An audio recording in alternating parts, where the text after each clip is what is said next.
A baker sees 4 abandoned children in front of his bakery, but when he gets closer, he noticed this.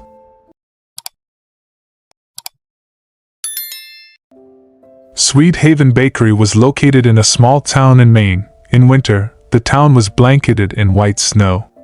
It was a cold morning like so many others, but for Daniel, it was the beginning of a story he had never imagined.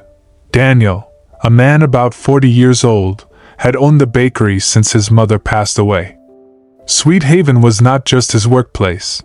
It was a place where he poured all his memories and love for his mother. He opened the bakery every morning, always greeting customers with a kind smile, even though he often felt lonely inside. This morning, as usual, Daniel stepped outside to shovel the snow in front of the bakery. However, right at the doorstep, he froze when he saw a large cardboard box. "What's this?" Daniel murmured, frowning. The box looked old and worn, with one corner torn. Daniel bent down to check it, and as he lifted the lid, he was stunned.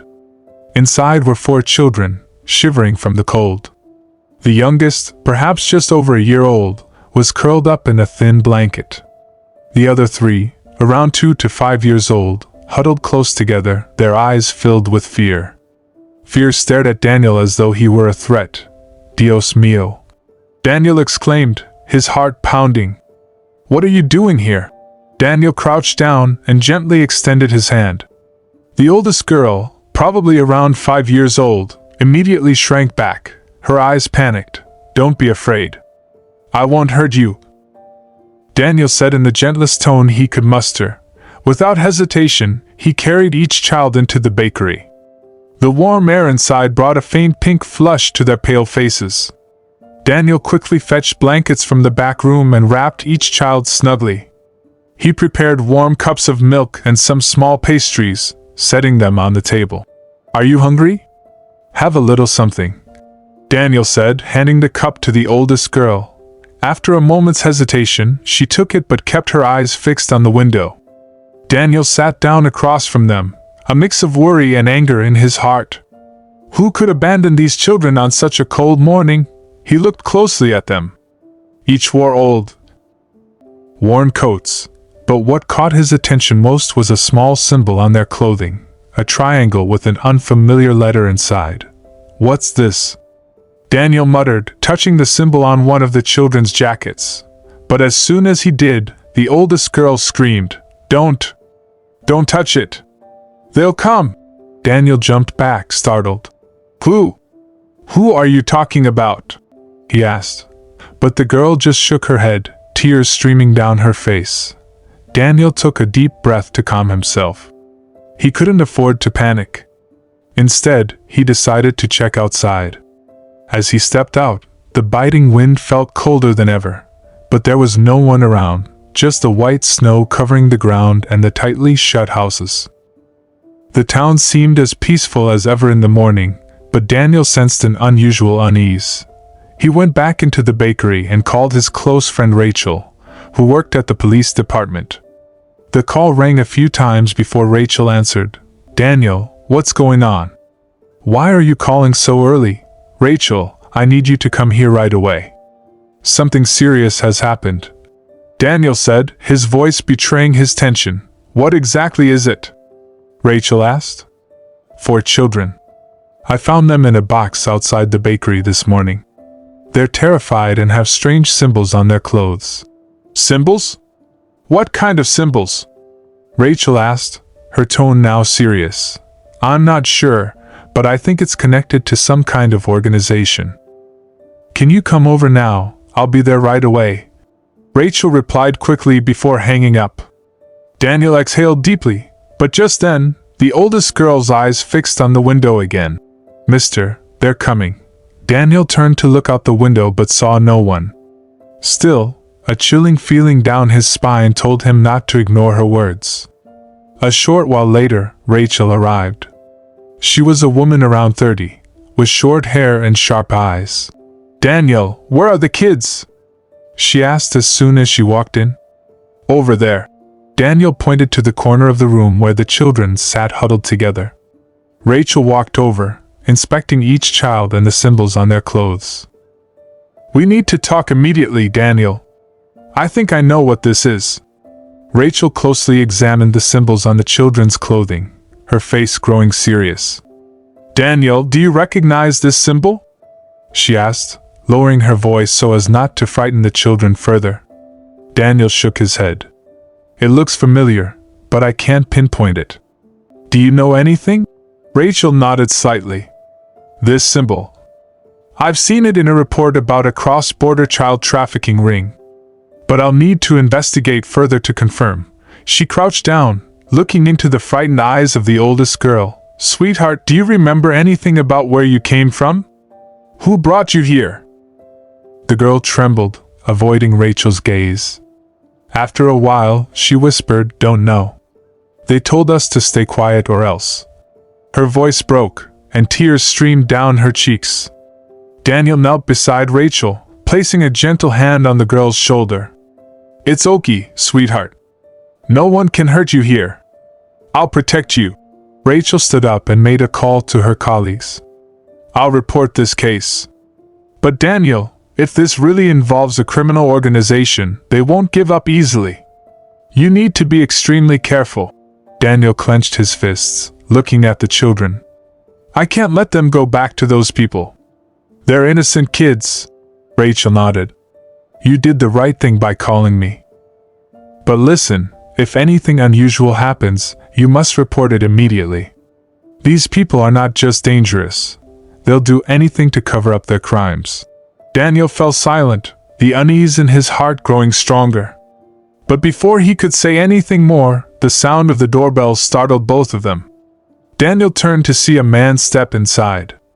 He was tall, polished, wearing a perfectly tailored black suit, and his hair was slicked back neatly. It was Victor. Daniel immediately recognized him from the stories he had heard. Buenos dias, Victor said smoothly, his voice confident and velvety. May I come in? Daniel reluctantly nodded, trying to keep calm. Hello?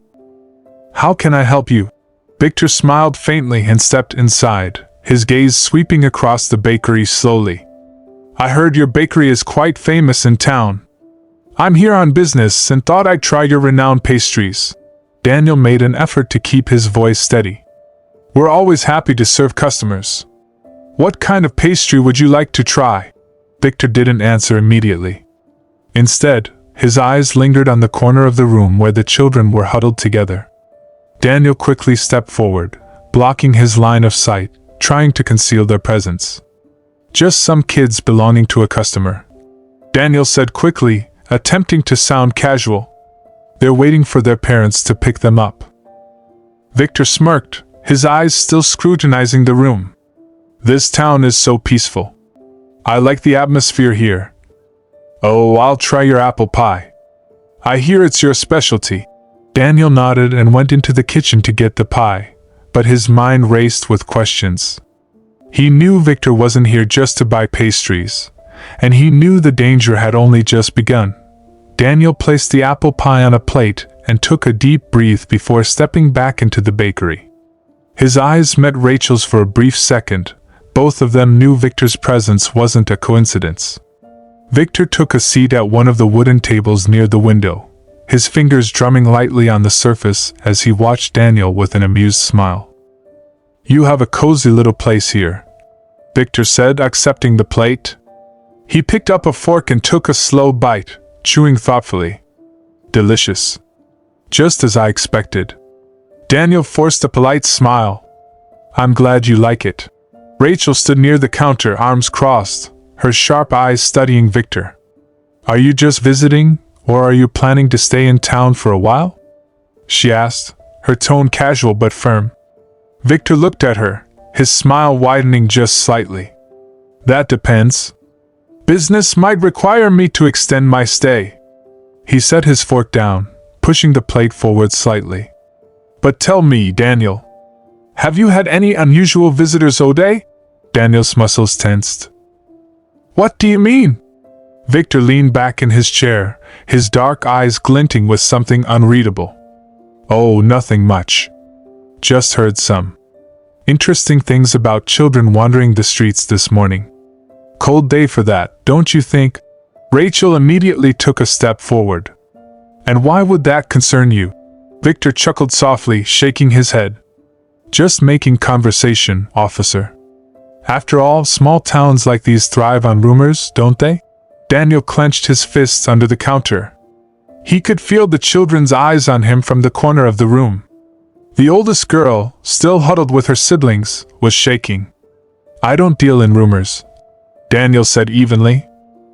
Just pastries. Victor's smirk didn't fade. He stood up, adjusting the cuffs of his suit. Fair enough. He reached into his coat pocket and pulled out a sleek black card, sliding it across the counter. If you ever need assistance, call this number. I'm always willing to help local businesses thrive. Daniel didn't touch the card. Victor gave one last glance toward the children before tipping his head slightly. Enjoy the rest of your day. With that, he turned and walked out into the cold. The moment the door shut behind him, Rachel grabbed the card and examined it. No name. Just a number. She muttered. Daniel exhaled, his heart pounding. He turned to the children. The oldest girl was still staring at the door, her small hands clenched into fists. Mister, she whispered. He's one of them. Daniel's stomach twisted. Are you sure? Rachel asked gently, kneeling beside her. The girl nodded quickly, her eyes filling with tears. He's the one who used to come and take the others away. Rachel and Daniel exchanged a grim look. Daniel, Rachel said quietly, we need to get them somewhere safe. Now, Daniel looked at the frightened children, then out the window, where Victor had disappeared into the snowfall. He knew one thing for sure. This wasn't just about abandoned children anymore.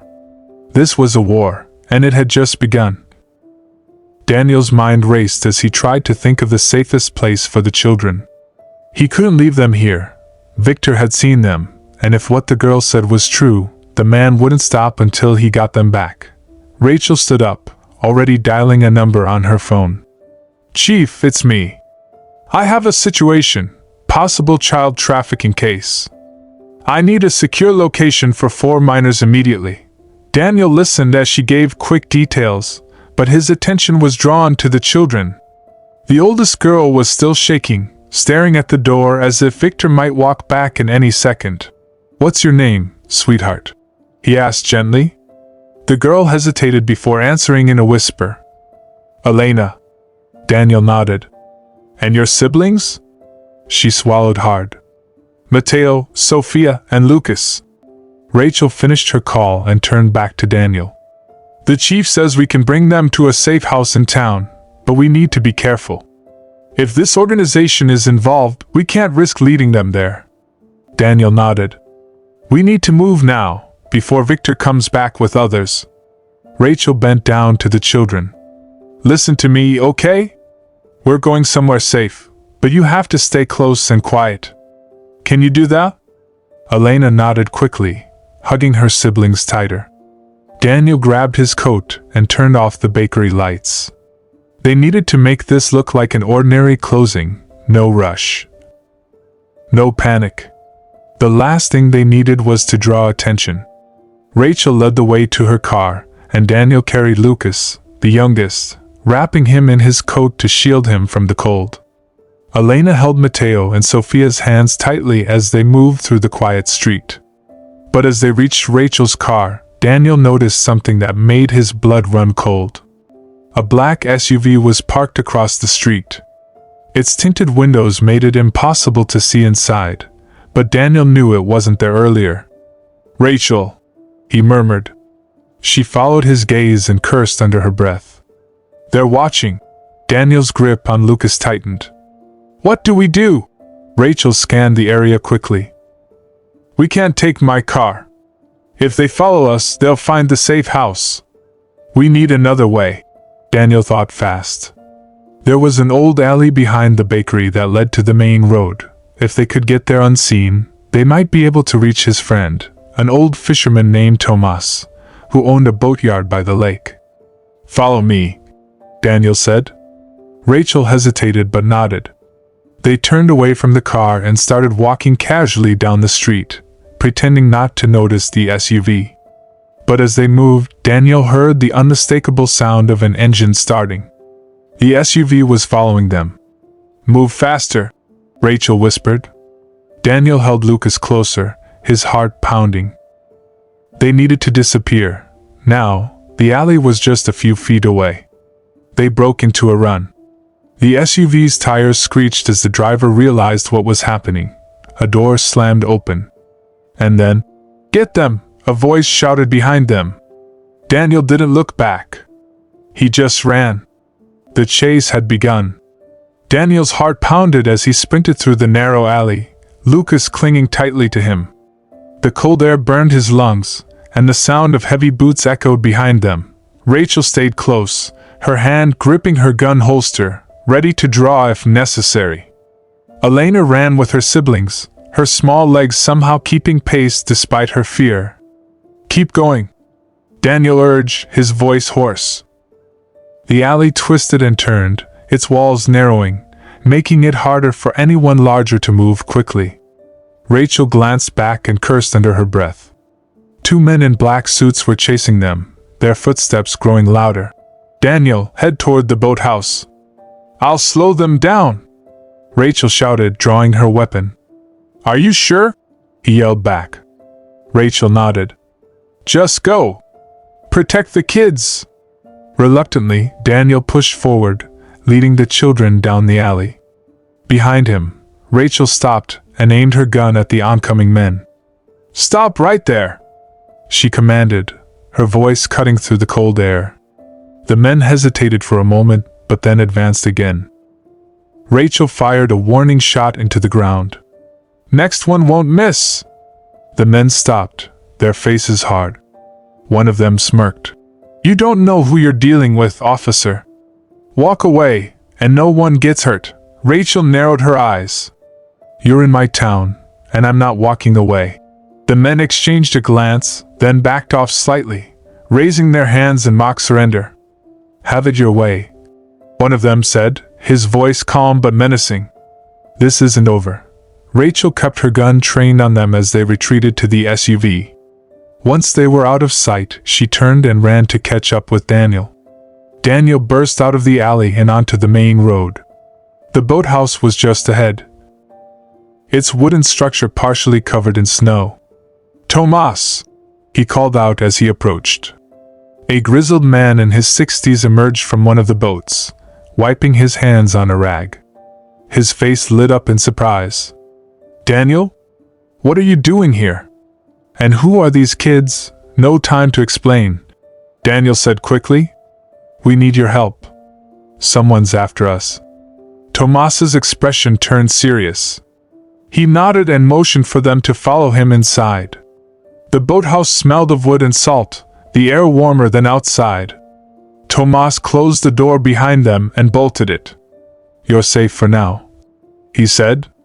"But what's going on?" Daniel set Lucas down on a nearby bench, catching his breath. "The kids were abandoned outside my bakery this morning. Rachel thinks they're connected to a trafficking ring. Now those men are after us." Tomas scratched his head, his eyes narrowing. "Traffickers, huh? Well, they're not getting through me. But you'll need to get these kids far away from here." Before Daniel could respond, the door burst open. One of the men from earlier stood there, a gun in his hand. "End of the line," he said, stepping inside. Tomas didn't hesitate. He grabbed a wooden oar from the wall and swung it with surprising speed, knocking the gun out of the man's hand. "Get back!" Tomas roared. The man stumbled, cursing, but recovered quickly. Before he could lunge, Rachel appeared behind him, her gun raised. "Hands up!" she shouted. The man froze, glancing between Rachel and Tomas.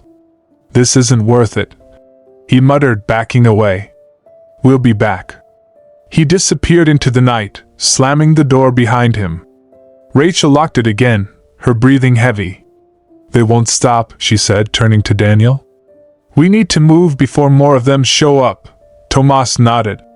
"I've got a boat ready. It's old, but it'll get you across the lake. From there, you can head to the next town." Daniel looked at the frightened children, then back at Rachel. "Let's go," he said. Tomas led them to the boat, a small but sturdy vessel with an outboard motor. The lake was vast and dark, the water lapping gently against the shore. "Stay low and keep quiet," Tomas instructed as he helped the children onto the boat. Daniel climbed in after them, wrapping a blanket around Elena and her siblings. Rachel stepped in last, her gun still in hand. Tomas started the motor, and the boat glided into the water, leaving the shore behind. For a moment, there was silence except for the hum of the engine and the gentle splash of the waves. But Daniel couldn't shake the feeling that they were being watched. As they reached the middle of the lake, a sudden beam of light cut through the darkness. A second boat was following them. Rachel cursed. "They found us!" Daniel's heart sank as the other boat sped toward them. "Hold on!" Tomas shouted, steering their boat sharply to the left. The chase wasn't over yet.